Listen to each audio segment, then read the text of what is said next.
Hi, I'm Stacy Taubman, founder and CEO of Rise Collaborative, and this is my style guide.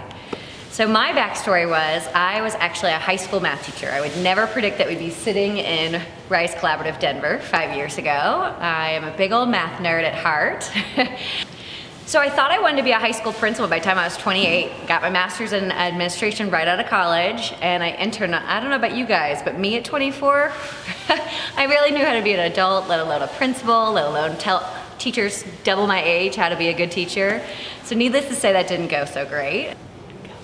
I went back and got a second master's in school counseling. I thought I want to be the good guy, not the bad guy. But you know, that one took me till I was 33. It was quite more money and more education, and me sitting here, you know how that ended.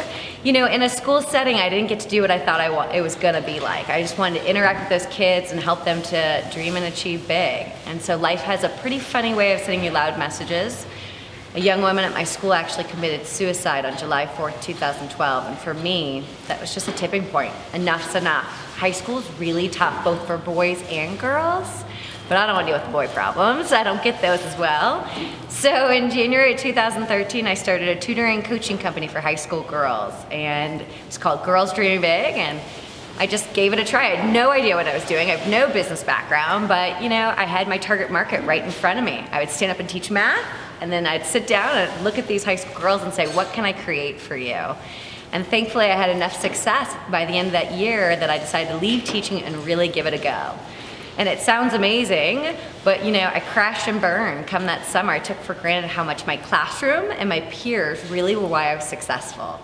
So after Netflixing for an entire month, it was when Scandal first came out, so you can only imagine, I had to get off that couch because come August, my salary was gonna die, and I am not a trust fund kid. So to get me off the couch, I started interviewing smart, strong, successful women. And I may have taken one numbing tactic of Netflix and transferred it to interviewing amazing women, because I interviewed 300 women that first year.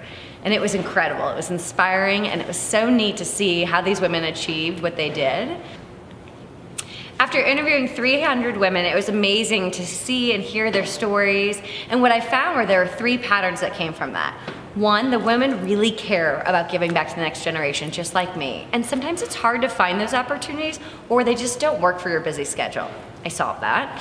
Two, women were looking for the opportunity to collaborate with like-minded women. And when I say like-minded, I mean ambitious and striving, but it's not necessarily career-oriented, right? You could be an entrepreneur, you could be in corporate, you could be doing whatever, but women that are really getting after it. And then lastly, coffee shops are amazing, but I don't know about you all, but they sure do get old. And because of those three patterns, I decided to start a second company, Rise Collaborative, to solve my first company's problem. I hated working from home, and the co-working spaces I was going into in St. Louis, they were great, but they just weren't my vibe, and they weren't in the areas that I was. So at the end of 2014, I had this idea. I need to start Rise Collaborative, and I had to raise money, find a space, all the things that go into opening up a co-working space. So I had quite the learning curve. It took me till January 2017, and I'm happy to share that in St. Louis we have 270 members. We were cash flow positive from day one, which I now know is kind of a thing. I didn't realize that that was a thing. And we're expanding nationwide, and on a good day I say global, because I'd love to be in Paris. And we just had our soft opening yesterday in Denver, and our grand opening is just around the corner. It's on April 17th, and I'm thrilled to share that the governor and the mayor will be here. Denver has been an amazing city to come into, such support and just an incredible city, and we couldn't be more lucky to be here.